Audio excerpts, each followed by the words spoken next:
Hi, welcome to Racehouse with me, Jolie. And me, Darren Reeves. We're here perched on top at the rooftop bar at the Sheraton Nice. It's all over. The Monaco Grand Prix 2024. It was a great win for Charles Leclerc, the first Monegasque driver to win since 1931, and we were there, Darren. Joe, it was the most amazing weekend we've had. We arrived Wednesday morning, didn't we, Joe? And we were working on some super yachts as part of the entertainment package, and it gave us the opportunity to see Monaco firsthand, and it was just amazing. So Wednesday and Thursday were set-up days, and Friday we got to see the cars out on track. Now, Joe, we were very lucky enough to be in Garage 1, which is the new Paddock Club zone, the sort of the top end of Paddock Club, right above Max and Perez's pit garages. And we got to see them come in and do their practice pit stops, and we got to have some lovely food in there as well, Joe. Did you enjoy it? Well, it was incredible. It's always nice to go VIP. I think everyone loves a bit of VIP. And we worked in the Paddock Club for 6-7 years, so it was a great chance to see old friends as well who were still there, working week in, week out at the Paddock Clubs around the world. So, no, we got a chance to experience that hospitality and, to be in that Garage 1, which is just before Racehouse. You can see the cars hurtling around, getting around that double bend. Essentially, it's like a double hairpin in a way. It is, yeah. And it's right above the pit lane as well. So it really is an incredible spot, which has never been before in Monaco history. So that was an amazing thing. We have been on super yachts. We've been treated very well. Nice is fantastic. South of France is gorgeous. But we were here for the racing, and obviously qualifying, that is the big day for Monaco. A lot of people complain, Darren, that it's probably the most boring race on the calendar because it's simply a train of cars, and it's the qualifying day that counts.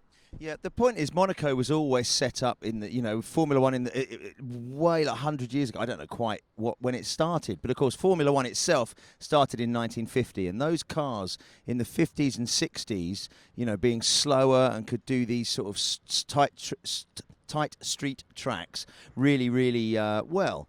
The Formula One cars of today is very, very different with all the downforce and the speeds. So this is why Monaco really is a showpiece for Formula One as opposed to a great race. But all the points still count, and work has to be done on qualifying because there is very, very difficult to pass. However, the other thing is to keep it clean and let everybody else make the mistakes. And we definitely saw a few mistakes over the weekend, didn't we, Joe?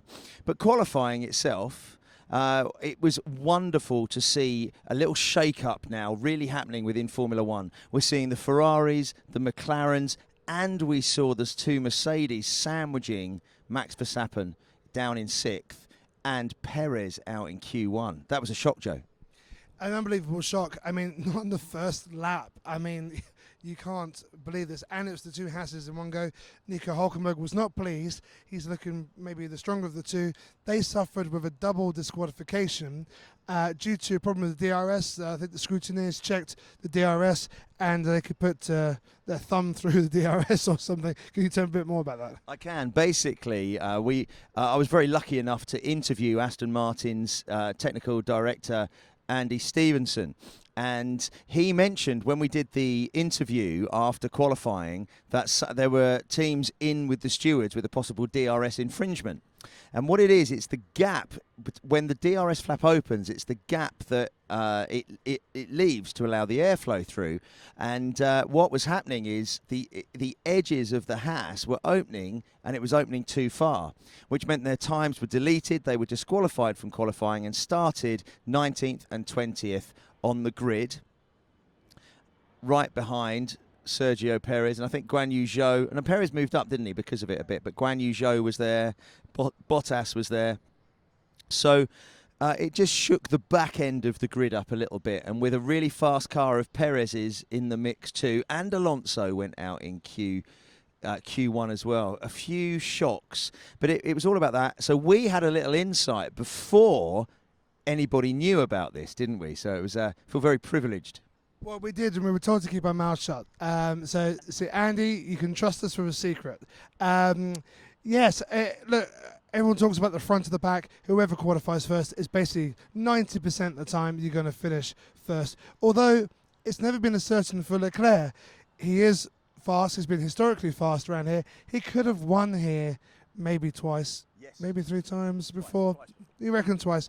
Yeah, and obviously we're so happy for him. But to see all that carnage happening at the back and the amount of debris all over the track, which took a long time to reset. The race itself, as per, was pretty much a train. There wasn't much going on, but the real obvious glare was how fast the McLarens were and how slow Max was on this. Not only Max, actually, I felt, even though Leclerc was the fastest in every session, wasn't he? He was clearly faster than everybody else all weekend. He deserved to win it. But the McLarens, I think, were stuck behind the Ferraris. The Ferraris drove at their pace, just looking after their tyres, and there was just no way McLarens could actually get past either of them. I'd have been really interested if it was the other way round, to see how far a McLaren, which would have been Oscar, of course, this weekend, how fast. But really the race wasn't about the front 4. The race was about the Mercedes and Max in 5th, 6th and 7th. And also Yuki. Yuki finished 8th. And another great drive in what is really one of the lower 5 teams. He's really, really showing the goods this season, Joe. Would you agree? No, he really is, and he's really showing up his teammate, Daniel Ricciardo. We really want Daniel to do well. Maybe it's our McLaren slight bias of days gone by. Yuki is having a great time, and we actually saw Yuki as he came on to the harbour by the super yacht we were on, and they gave us a wave, and we gave him a bit of a cheer. He's absolutely tiny. He could be a jockey for horses when he finishes with F1. No, I mean, look, that race, it was super exciting to see. It's blisteringly fast, super loud. And you got to remember, Monaco is so small. It's like the entire country is taken over by Formula One. And you feel this alive on the streets. We're very lucky to get great access, and we walked around, walked the pit lane, and saw the teams. But everything is packed into such tiny space. You really can't move. And the drivers as well, a lot of elbows out. There was Ocon trying to overtake his own teammate, which ended in disaster. Yeah, so before the race, it was the team manager at Alpine said, guys, you're together on the grid. The one thing is not to take each other out. If you think you've got a place to go for it, but not with each other. And Ocon came out of Lowe's Hairpin, and not called Lowe's Hairpin anymore, is it? But because it's the Fairmont Hotel, and it's always that in my mind. And he came in front of the seafront to go into the tunnel, and he tried to overtake Gasly, and there was no space, and he went right up in the air and slammed down on the ground. Do you think that's a bit greedy on his part? I mean, should he have more respect for the teammate? Ocon has history with this type of attitude towards his driving, and I think he's frustrated. I think he's not necessarily thinking calmly, collectively, and responsibly. And, you've got to play the long game in Formula One, and you've got to play the team game. And he's not really, I don't think his personality really is shining and showing well as a team player. The question is, what are Alpine going to do about this? Because you can't have a driver not playing a team game ever, especially when there's not a clear driver number 1, driver number 2, as there is in Red Bull, or Mercedes even. Lewis still has to be number 1 driver, but they're both driving quite equally. So I would love to see Jack. I'd love to see Ocon. Oi, you're out for a race, mate. Don't wrapped knuckles. Get Jack Doohan in the car for a race, and let's see what he can do. We've seen Liam Lawson, what he could do in the RB to replace Daniel Ricciardo, and we've seen what Ollie Behrman can do to replace Sainz. Both of them really unfortunate with illness and injury at the time. But we need more rookies. Let's bring them in. Let's see them, and let's stop mucking around with just poor driving decisions. Yes, and there are probably some drivers that definitely could be debated. They could be cold from the current lineup, because they're not putting their weight. And there are so many amazing drivers coming up through the ranks who were sitting in the wings waiting. I mean, we saw Mick Schumacher. He was there next to Toto Wolff, checking all the telemetry and seeing the position. I was looking at Lewis Hamilton a lot because, I mean, he I mean, he didn't do too bad. But this is a 7-time world champion. He's still not happy in this car, but obviously Ferrari are so super strong now. He must be so happy. Really, he's made such a great move over to Ferrari next year. These cars are absolutely flying. Sainz was unlucky. I think he had a lock up. Didn't he? One of the corners. Casino Square, Sainz locked up. But interestingly, I quite like this thing that happened, and a lot of people on the yacht were asking me, what's going on? So, lap 1, the crash happens. Perez's crash happens going up San Divot. Magnussen basically went for a gap that wasn't there. K-Mag's in real trouble, I think, because he's on 10, is it 10 penalty points? Yeah. And if you get 12, you're banned. This never, ever happened in the history of Formula One. He's gone for another gap. He's caused a collision. Is it a racing incident on turn 1? Could arguably deem, but he didn't drive sensibly again. And of course, it took his teammate out again. So we're seeing team issues going on. I think there's more to be said about that. You reckon? That's expensive. It's very expensive. So, but what happened is in Casino Square, they came into Casino Square and Sainz locked up his brakes and sort of went straight on, didn't hit the barrier. But because they hadn't gone through Sector 1, when the red flag came out, it meant that the grid was reset at the start of the previous sector, or that sector that it stopped, which was Sector 1, which was the starting grid. So Sainz was a very, very lucky boy. I think he did tap his front wing, but they managed to fix it. So he went round. They all started back in their positions, less 2 Hasses, an Alpine, and a Red Bull. And so lap 1, that's done and dusted, even though it was stopped. Lap 2 is then the formation lap for the restart. And then the green lights are lap 3. Now, what else happened within this red flag incident was everybody is allowed to change tyres. And, of course, we have a rule where you must use 2 different compounds of tyres. Those who started on the hard switched to the mediums, and those who started on the mediums switched to the hard. So, basically, we started off lap 3, essentially, of the race, where nobody had to change tyres, nobody has to refuel, everybody just has to keep it clean. And because of the Perez crash and the Ocon incident, I think everybody just drove a very, very sensible, clean, calm race. And who started 1st to 10th on the grid, finished 1st to 10th on the grid. No passing at all. So I think the best pass I saw was Bottas, actually, as he was coming down Mirabeau, going down into the hairpin, which I thought was a great pass. But was there any more? I'd be curious to know what the stats are. So we know to ask, don't we, Joe? Who did? Go on, I'll let you talk about him. Yeah, we do know, and we had a myriad of guests and experts joining us over the weekend. And the person who knows the most about stats, I think it's Darren Reeves, because he's my stat idol, obviously. But we were graced to have the president, Sean Kelly, and a big shout out to Sean, who really is a stat machine. And he provides a lot of statistics for all the major broadcasters, including Sky Sports, Canal Plus, German guys, and many more. And so he came in and had a couple of talks with us as well. But yes, we have to ask him about those stats. That brings it back to this thing of, should Monaco be banned? Should it be on the calendar anymore? You've got new tracks potentially coming up in Vietnam. We need something in Africa. There's probably going to be 1 or 2 more in the United States. Is there enough room on the calendar for such a boring race? Now, I would have said, get rid of Monaco. I would have said that. But, no, you're not having the mic. Because what, do you want to answer that bit? And then I'll do the second bit.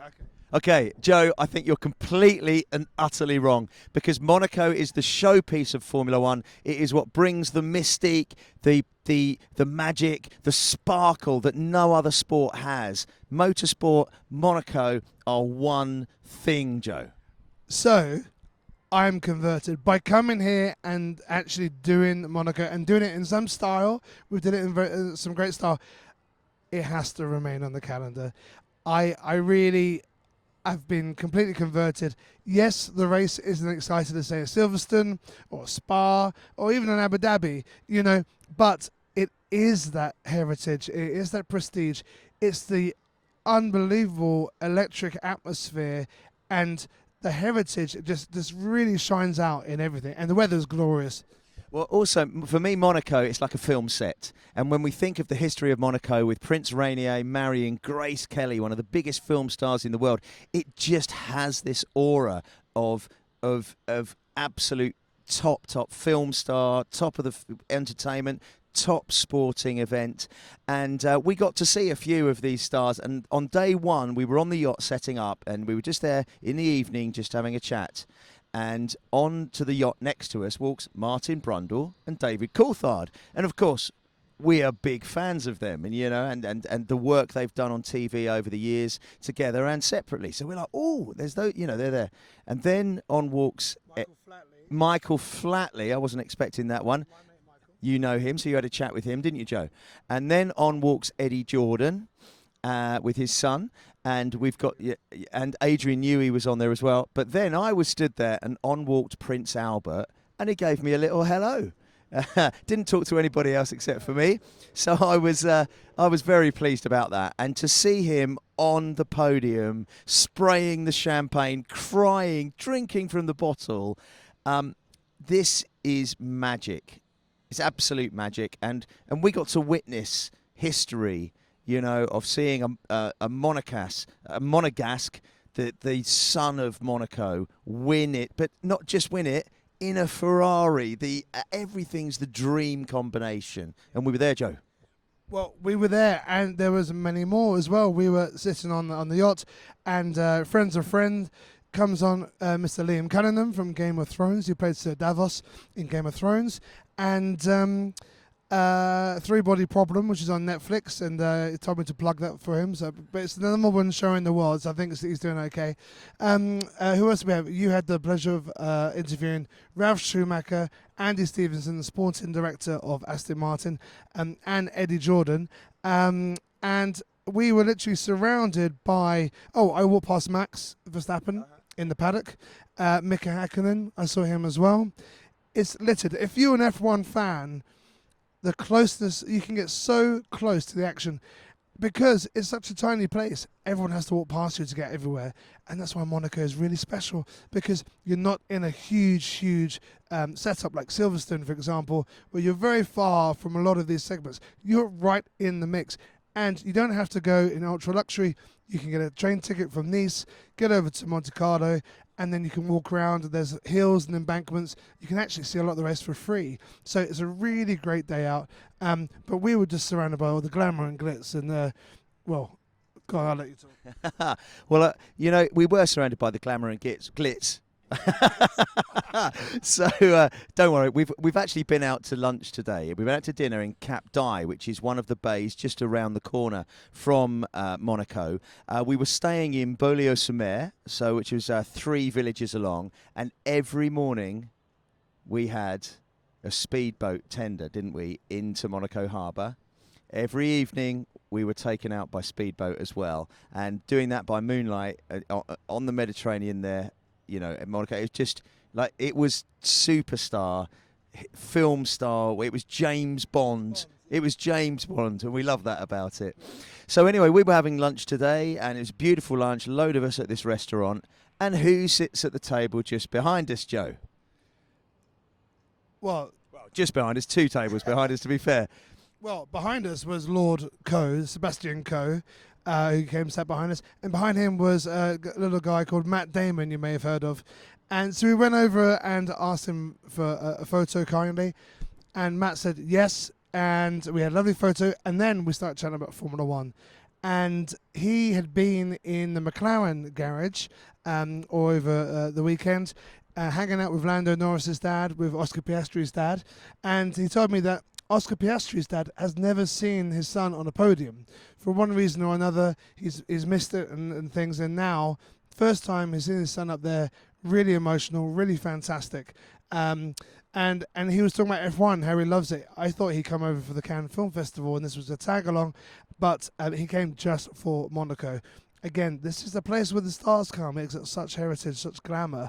Why wouldn't you want to come here? So we had a lovely wrap-up lunch with everyone, and I think we'll do some shout-outs and thanks in a second.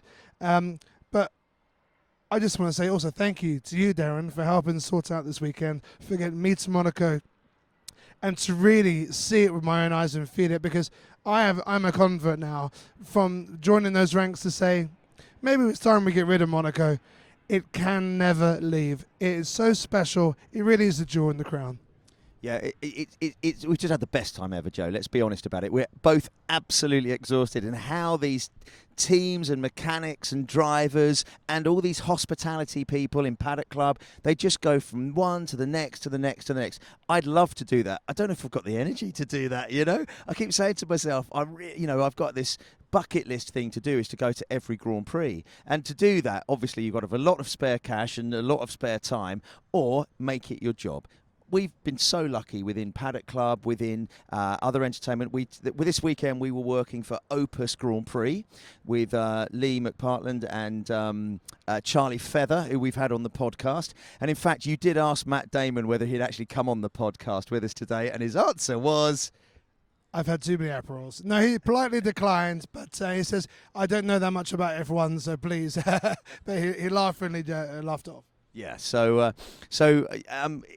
I don't know what to say anymore about it. We're here at Nice Airport. Well, the Sheraton. I'm overlooking the airport right over there, looking for my flight, because I'm out of here tonight back to the UK. This is what people in F1 do, Joe. It's so exciting. It's so brilliant. We want to do more of it, don't we? And we can only thank everybody, you know. But Joe, I have to thank you as well. We're doing shout-outs for each other. That's ridiculous.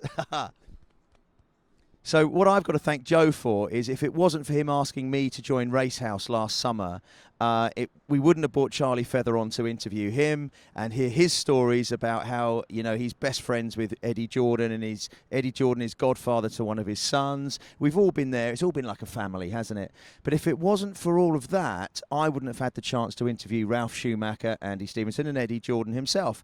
And how have I got that? It's because of Racehouse. And that's what we've got to do. We've got to build this. We've got to bring it further forward. Having you guys listen to us as well, and hearing our stories and our views and our experiences of F1, hopefully it gives an insight to those people out there. Please spread the word. We love doing it, Joe, don't we? Well, we love doing it. We've come away with lots of ideas for the future, and there's going to be more. We have not even been doing this podcast for 1 year, and Darren has managed to talk to some absolute legends of the sport, and in a very confident and dapper style, I might say. Yeah, it's all these episodes that we've been doing, which is great media training for both of us. We're not going to waffle on. Monaco, fantastic. Check out the Instagram and other bits for all our photos, videos. We're going to upload the interviews as well with Darren, with Ralph Schumacher, Andy Stevenson from Aston Martin, and the one and only Eddie Jordan. Next race is the Canadian Grand Prix. We will be doing our review after that one. It's going to be interesting. A lot more chance for overtakes in the Canadian Grand Prix. Well, I think there is, but I'll tell you, if the McLarens are on the front row, I think they're gone. And I love the fact that I think they're gone as well. I think we've got a season. I think we've got a championship on our hands. I really hope so. And you heard it here first. We're going to love you and leave you now. So it's goodbye from me, Joe Lee.